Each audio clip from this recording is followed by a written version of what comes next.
कल गए थे हम कुमाऊं साइड में, तो वहाँ पे जाके और वहाँ घूम के भाई साहब मज़ा आ गया, काफ़ी अच्छा लगा उस साइड में जाके गुदले गांव घूम के। और सुबह में बादल वगैरह बिल्कुल भी नहीं थे, मौसम एकदम साफ था, क्लियर। इस टाइम पे हवा भी चल रही है और बादल भी आ गए, तो मौसम थोड़ा अभी ख़राब सा हो चुका है। और इस समय अभी जा रहे हैं हम थोड़ा इस साइड में घूमने के लिए, तो आपको भी अभी दिखाएंगे। गुड मॉर्निंग, नमस्कार दोस्तों, स्वागत है आप सभी का देवभूमि के इन खूबसूरत से सुंदर से पहाड़ों से।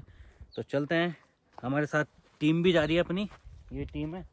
मौसम भी ख़राब है और ठंड होने लग गई। अब सुबह में तो जैसे मैंने बताया था कि मौसम साफ़ था, जैसे जैसे दिन होता जा रहा है वैसे वैसे मौसम और ज़्यादा ख़राब होता जा रहा है। तो बाकी सभी लोग काम काज पे ही हैं, हम ही जा रहे हैं अब थोड़ा लेट। एक्चुअल में कल हुआ ये कि जब हम गुदले गांव गए थे तो वहाँ पे काफ़ी लंबी बड़ी वीडियो बन गई थी, और उसको कल रात से एडिट वगैरह कर रहे थे, एडिट हो नहीं पाई, तो ब्लॉग काफ़ी ज़्यादा लंबा बन गया। उसको सुबह में भी एडिट करते करते टाइम लग गया, तो ब्लॉग एडिट नहीं हो पाया। तो आज का पूरा दिन ऐसे ही चले गया, थोड़ा सुस्ती सी आ रही है। तो इस साइड में आए हैं हम अपने गाँव के पंदेरे में काफ़ी टाइम बाद। वैसे भी नलकों में तो हमारे पानी वगैरह खूब आता है, और वैसे भी यहाँ पे कोई आता नहीं है। अपने गांव में ना पानी की कमी नहीं है, पानी बहुत आता है, तो पंदेर में भी पानी आता है, पर यहाँ पे कोई आता नहीं है। इतना पानी है कि इस पानी की ज़रूरत नहीं है। हाँ, पी सकते हैं, हाँ पीने वाला पानी है ये, एकदम 12 मास ऐसे ही आता रहता है, मज़ेदार। गांव से थोड़ा आगे चल के आए हैं, और यहाँ पे ना कितने प्यारे सरसों की खेती हो रही है, और क्या मस्त सुंदर फूल दिखाई दे रहे हैं, आप मेरे आगे पीछे देख रहे होंगे। और यहाँ पे जब हवा चल रही तो एकदम इनकी हवा में उड़ते हुए जो खुशबू आ रही है भाई साहब, वो बड़ी मस्त लग रही है। तो यहाँ से हमारा पूरा गांव दिखाई देता है, बड़ा ही प्यारा। और यहाँ पे ना कितना प्यारा दिखाई दे रहा है ये खेत वगैरह, सामने गांव सरसों। तो यहाँ पे ना जैसे जैसे दिन बीतता जा रहा है, और बादल भी वैसे ही आते जा रहे हैं, एकदम काले काले बादल। मौसम ख़राब हो चुका है और भी ज़्यादा। बीच बीच में बहुत तेज़ ठंडी ठंडी हवाएं भी चलनी शुरू हो जा रही हैं। यहाँ पे हमने थोड़ा रील वगैरह बनाई, और अब चलते हैं ज़रा घर पे। खाना खाने का टाइम हो गया, लंच का। और क्या मस्त खुशबू आ रही थी, यहीं पे बैठे थे, आधा घंटे से ऊपर हो गया यहाँ पे बैठे बैठे। मज़ा आ गई पर रील बनाने में भी। जंगल में उस साइड से वापस आने के बाद ना यहाँ पे थोड़ा बारिश हो गई, और ज़्यादा बारिश तो हुई नहीं है, पर बारिश के हल्के हल्के छींटे अभी भी पड़ी रहे हैं। अभी जा रहे हैं हम जोगीमढ़ी, उस वाली पहाड़ी पे घूमने के लिए, तो उधर चलते हैं अभी ज़रा। ठंड बढ़ चुकी है यहाँ पे गाँव में। जोगीमढ़ी से घूमते हुए चाय पानी पीते हुए आगे जा रहे हैं, और उस साइड से घूम के आएंगे, क्योंकि उस साइड में कह रहे हैं बर्फ़ पड़ी है, हल्की फुल्की अटकी है, पता नहीं, जाते हैं देख के आते हैं। और ये दादा है माला बैसड़ा गांव के। हाँ, और दादा का इधर अपना काम है, ये आप देख रहे होंगे, ये वो बना रहे हैं चक्कू, थोड़ा सब्जी वगैरह काटने के लिए, और बाकी घास वास काटने के लिए, इन चीज़ों के लिए यहाँ पे बनाई जाती है छोटी मोटी चीज़ें। यहाँ पे ऐसी ये पलाई जाते हैं, बाकी ज़्यादा कुछ है नहीं। पहाड़ों में इस तरीके से किया जाता है लोहार का काम। तो ये कुछ मशीन है, वहाँ से हत्थे से घुमाना दादा एक बार, नहीं डंडे से, हाँ हत्था डंडा जो भी है। तो ये कुछ इस टाइप में है, ये ऐसे चरखा घूम रहा है और यहाँ से हवा आ रही है, और आप देख रहे होंगे ये ज़्यादा मेहनत करने की ज़रूरत नहीं है। और इसकी आग बहुत तेज होती है, हाँ लोहे को एकदम से गर्म कर देती है, और कितनी जल्दी जल गई। और ये सब जो चीड़ के पेड़ के बाहर के छिलके नहीं होते, बगोट कहते हैं यहाँ पे, ये सब चीज़ वही है। जैसे कि आप यहाँ पे देख रहे होंगे ये वाला, ये चीड़ के पेड़ का एक्चुअल में बाहर का छिलका है ये, और जब इनको जलाते थे इसके मस्त कोयले बनते हैं कुछ इस तरीके से। जोगीमढ़ी से थोड़ी आगे आए हैं, और कल भी हम यहीं पे आए थे, आज भी उसी जगह में हम दोबारा से आए हैं एक बार। और यहाँ पे देखिए भाई साहब कितनी बर्फ़ जमी पड़ी है, अभी भी यहाँ पे बर्फ़ है। और कल तो भाई साहब कुछ ज़्यादा ही थी सुबह के टाइम में, अभी शाम के टाइम आए तो आप देख सकते हो कि मतलब कितनी बर्फ़ है, कितनी ठंड हो रही है यहाँ पे, आप अंदाज़ा लगा सकते हो बर्फ़ के टुकड़े। और ये कुछ पानी में भी और गल नहीं रही है। इस साइड में घूमने आए थे, और आप चलते हैं इस साइड से घूमते फिरते जोगीमढ़ी मार्केट, और वहाँ पे पियेंगे चाय पानी। यहाँ पे आज क्या प्यारा सनसेट दिखाई दे रहा है, आप देख रहे होंगे, बड़े ही ज़बरदस्त प्यारा दिखाई दे रहा है आज। तो सनसेट भी देखो यार, क्या गजब है ना, और कितनी तेजी से डूब रहा सूरज भाई, बहुत प्यारा सनसेट है, इसलिए ऐसा दिखाई दे रहा है भाई गजब ही हो गया, गजब मज़ेदार। जोगीमढ़ी से आने के बाद ब्लॉग आज का हमारा पूरा नहीं बन पाया। एक्चुअल में कभी कभार होता ही है कि कई बार ना वीडियो एडिट वगैरह नहीं हो पाती, जैसे कल रात में नहीं हो पाई, और उसको हम सुबह तक करते ही रहेगा, और काफ़ी ज़्यादा टाइम हो गया, 12 बज गए। और फिर 12 बजे के बाद हम लंच किया और जोगीमढ़ी गए, और वहाँ से घर आए इतने देर में अंधेरा हो गया। तो अब खाना पीना खाने के बाद सोने की अब हमारी तैयारियां चल रही हैं। और गुदले गांव में हम गए थे, तो वहाँ पे हमें कोई ताऊजी वगैरह मिले थे, तो उन्होंने कुछ इन्फॉर्मेटिव बातें बताई थी। तो आप वो वाली क्लिप देखिए। चाय पीने के बाद में और पकौड़े खाने के बाद में अब ताऊ जी थोड़ा सा अपने गांव के बारे में बताएंगे कि जो इनके गांव बसा है, क्यों है, क्या है और इस गांव की समस्याएं क्या हैं। दरअसल सुनने में तो यह आया था कि यहाँ पर पलायन भी काफ़ी मात्रा में हो रखा है, तो एक बार जानते हैं कि ताऊ जी से जानते हैं इसके बारे में। नमस्कार बच्चों, आप आए, आपका हार्दिक अभिनंदन है गुदरेग में आने के लिए। मेरा नाम रमेश चंद्र जोशी है। मैं एक सेवानिवृत्त अधिकारी हूँ। मैं सुप्रीम कोर्ट में सर्विस करता था और अभी 2-4 साल पहले जो है रिटायरमेंट के बाद जो है गांव में भी रहते हैं। अब इतना मतलब रईस भी कोई नहीं है, या मतलब इतना आर्थिक स्थिति किसी की ठीक नहीं है कि एक बच्चा हमारे इस ढैये से जो है सरायखेत के 20 रुपये किराया है और चौरी खाल से 30 रुपये है। तो कौन बच्चा इतने संपन्न परिवार से है कि जो रोज के जो है 60 रुपये अपना किराया स्कूल के लिए दे।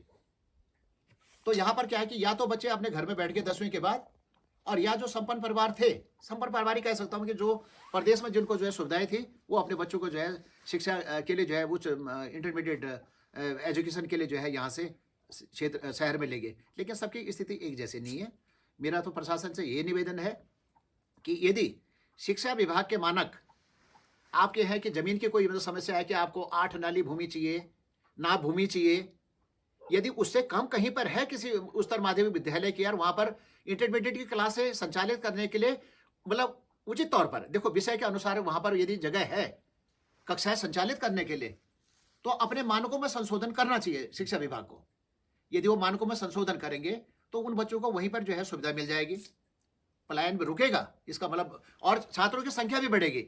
यदि हम शिक्षा विभाग कहता है कि मतलब यहाँ पर छात्रों की संख्या कम है, मानक से कम है, या इस स्कूल की भूमि मानक से कम है, तो तभी तो कभी भी मतलब यहाँ का पलायन, मैं मानता हूँ, मेरा अपना निजी विचार है कि यहाँ का पलायन उस हिसाब से रुकने वाला नहीं है। हाँ, यदि हमें अच्छा एजुकेशन मिल जाए तो हमारे बच्चों को यहाँ पर अच्छी सुविधा मिलेगी, और उससे क्या होगा कि प्रशासन का भी नाम होगा, क्षेत्र की जनता का विश्वास भी जो है सरकार के प्रति बना रहेगा। ये तो थी मतलब बात। अब एक और समस्या पर मैं आता हूँ, आपका ध्यान आकर्षित करता हूँ कि सरायखेत में जो है एक बेसिक हॉस्पिटल है, बहुत गंभीर समस्या है उसमें। सिर्फ एक डॉक्टर वहां पर बैठे हैं। आरटीआई एप्लीकेशन में मतलब जो है मैं आपको दिखा सकता हूँ, प्रमाण है मेरे पास। डॉक्टर या ओनली फार्मासिस्ट? नहीं, मैं बताता हूँ आपको। वहां कई दिन तक जो है मेडिकल ऑफिसर की सुविधा उपलब्ध नहीं थी। सिर्फ एक फार्मासिस्ट वहां पर डिप्यूट किए हुए थे। तो फार्मासिस्ट को जो है ये पावर नहीं है कि वो जो है मेडिकल ऑफिसर की पावर जो है उनको नहीं डेडिकेट की हुई है, और कर भी नहीं सकते, क्योंकि फार्मासिस्ट जो है दवा बांटने के लिए है, जो मतलब मेडिकल ऑफिसर उनको प्रिस्क्राइब करेगा मरीज को। तो यहाँ पर सेवा नहीं थी। आरटीआई एप्लीकेशन जब मैंने लगाई तो उस समय यहाँ एक लेडी मेरे पास रिप्लाई आया कि जो मतलब यहाँ से हमने देघाट से एक कोरोना के काल के दौरान हुई भी है, मतलब दिक्कत हुई है कि उनकी सेवाएं हमने मतलब जो है संबंधित देघाट वाले सामुदायिक स्वास्थ्य केंद्र में जो है यहाँ ले ली थी, और उनको इमीडिएटली हम जो है विद इमीडिएट इफेक्ट जो है उनको यहाँ से रिलीव कर रहे हैं to join Saraikhet basic health centre. तो वो कुछ दिन यहाँ महिला मेडिकल ऑफिसर थे, वो आई, और उसके बाद उनका ट्रांसफर कहीं हुआ तो और भी आए। आज के दिन में यहाँ डॉक्टर आ रहे हैं, इतना है कि डॉक्टर मतलब वहाँ मेडिकल, लेकिन फैसिलिटी कुछ नहीं है। यदि आप कहें कि एक ब्लड टेस्ट के लिए डॉक्टर साहब कहें कि जी आपको बुखार है, आपका ब्लड टेस्ट करना है, तो ब्लड टेस्ट के लिए हमको रामनगर जाना पड़ेगा या काशीपुर जाना पड़ेगा। तो इतना संपन्न कौन है इस क्षेत्र में? यदि हम इतने संपन्न होते तो हम जहाँ पहाड़ की तरफ देखते भी नहीं, हम शहरों में ही रहते। यहाँ की गरीब जनता है, उसका जो है रिप्लाई एक बार देघाट से आया कि साहब मतलब यहाँ जो है हमने अब मेडिकल ऑफिसर जो है यहाँ पे ट्वीट किए हुए हैं, लेकिन वहाँ पर आप जाएंगे हॉस्पिटल में, आप मेरी आपसे निवेदन है कि आप हॉस्पिटल में जाके देखिए कितनी फैसिलिटी, आपको पता लग जाएगा। यदि मैं कोई मतलब वक्तव्य मेरा गलत है तो आपके नोटिस में आ जाएगा। यहाँ पर मेरे हिसाब से एक एटलीस्ट कम से कम 10 बेड का हॉस्पिटल सरायखेत में होना चाहिए। इसके लिए मैं धन्यवाद करूंगा मतलब श्री इंदर सिंह नेगी जी का, जो सिरगाट से है। 12 ग्राम सभा से उन्होंने जो है उसमें मोहर लगाई। इसमें मतलब ये चिट्ठी भी होगी शायद इसमें, अभी मेरे पास ऑफिस कॉपी है, कि वो हमने प्रशासन के पास भेजी कि आप जो है ये सरायखेत एक ऐसा सेंटर है कि सिर्फ अल्मोड़ा के बॉर्डर तक सीमित नहीं है, ये मतलब पौड़ी गढ़वाल के चौथान एरिया को भी कवर करता है। तो काफी दूर के लोगों को भी यहीं पर सुविधा मिल जाएगी। नागचुला यहाँ से 50 किलोमीटर दूर की दूरी पर है, वो लोग आएंगे सरायखेत में, उनको सुविधा मिलेगी, तो रामनगर या काशीपुर क्यों जाएंगे? या हम यहाँ से एक छोटे से मतलब जो है चेकअप के लिए यहाँ से जो सतपाल महाराज जी का एक हंस फाउंडेशन का अस्पताल है सतपुली की साइड, वहां जाते हैं। अच्छा, वहां जाते हैं? वहां जाते हैं, जो यहाँ से लगभग 155 किलोमीटर दूर है। अच्छा, या हम पौड़ी जाते हैं। अल्मोड़ा हमारा नाम हम अल्मोड़ा इसमें है, ये अल्मोड़ा जिले में, लेकिन अल्मोड़ा डिस्ट्रिक्ट का ये बिल्कुल बॉर्डर है सरायखेत। अल्मोड़ा जो मुख्यालय है, जिला मुख्यालय, हमारे यहाँ से लगभग 155 किलोमीटर है। अब आप मान सकते हैं कि रामनगर आदमी पहले पहुंच जाता है, अल्मोड़ा पहुंचने में उसको पूरे मतलब 12 घंटे लगते हैं, कम से कम 10 घंटे तो लगते ही लगते हैं। तो एक मरीज, इसी स्वास्थ्य विभाग पर इसी सरायखेत वाली बात बता रहा हूं मैं, कि एक महिला जो है गर्भवती थी, जिनको लेके अभी कुछ महीने पहले की बात है, 6-7 महीने पहले की बात है, पिछले साल की, उनको वहां ले गए सरायखेत सेंटर में। उस दिन डॉक्टर साहब वहां अवेलेबल नहीं थे। हुआ ये, अब गर्भवती की मतलब समस्या तो मतलब जो है महिला ही समझ सकते हैं कितनी गंभीर समस्या है वो। मतलब प्रसव पीड़ा के दौरान वहां गई, 3 घंटे उन्होंने इंतजार किया, वहां मेडिकल ऑफिसर नहीं थे। आज की तारीख में होंगे वो चीज़ अलग है, उस दिन नहीं थे। उनको एडवाइज किया गया कि आप यहाँ से भिगतसैन जाइए या देघाट जाइए। तो वो यहाँ से भिगतसैन गए, वहाँ भी उनको प्रॉपर सुविधा नहीं मिली उस दिन ट्रीटमेंट की।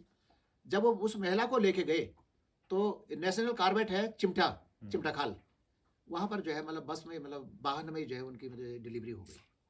कितनी गंभीर समस्या है एक महिला के लिए और उस परिवार के लिए, कि जो एक मतलब जो है गर्भवती महिला को प्रसव पीड़ा के दौरान सारा दिन यहाँ मतलब इंतजार कराने के बाद जो यहाँ से वहाँ ले जा रहे हैं। तो मेरा मतलब इसमें मतलब हम ज़्यादा मतलब कोई विरोधाभास नहीं है हमारा इस चीज़ में, लेकिन हम रिक्वेस्ट करते हैं प्रशासन से कि हमारे यहाँ से पत्र गए तो कम से कम उन पर विचार करें। एक 10 बेड का ज़्यादा नहीं, आप 10 बेड का हॉस्पिटल यहाँ पर मतलब, अब यहाँ से देघाट जो सामुदायिक भवन है, सामुदायिक स्वास्थ्य केंद्र भवन कह रहा हूँ मैं, सॉरी, यहाँ से लगभग 40 किलोमीटर दूर है। 20 किलोमीटर यहाँ से ओलमरार, वहाँ से भी दूर है, मतलब 30-35 से कम नहीं है। तो मेरा मतलब मानना यह है कि यदि ये सरायखेत में उत्तराखंड सरकार चाहे, यहाँ पर जमीन भी है, और यदि वहाँ पर मतलब जहाँ पर ये एक बेसिक हॉस्पिटल है, वहाँ पर सामुदायिक स्वास्थ्य केंद्र बन सकता है, उतनी जमीन तो वहाँ पर है। तो वहाँ पर एक जो है मतलब कम से कम ब्लड टेस्ट है, एक्सरे है, ईसीजी है, ये चीज़ें जो है आसानी से वहाँ पर टेस्ट यदि किसी के मरीज के हो जाते हैं। मैं मानता हूँ इस बात को कि गंभीर बीमारी में या किसी विशेषज्ञ की जहाँ पर आवश्यकता है वहाँ पर उसको आगे फॉरवर्ड कर सकते हैं मरीज को, लेकिन बेसिक सुविधाएं यहाँ पर होनी चाहिए सरायखेत में, और यदि होंगी तो उसका फायदा कम से कम लाखों लोग इस सुविधा का जो है लाभ उठाएंगे। तो मेरा यही मतलब मानना है। और भी कई समस्या है, हम यही चाहते हैं कि कम से कम यहाँ पर हमारा इंटर कॉलेज बन जाए।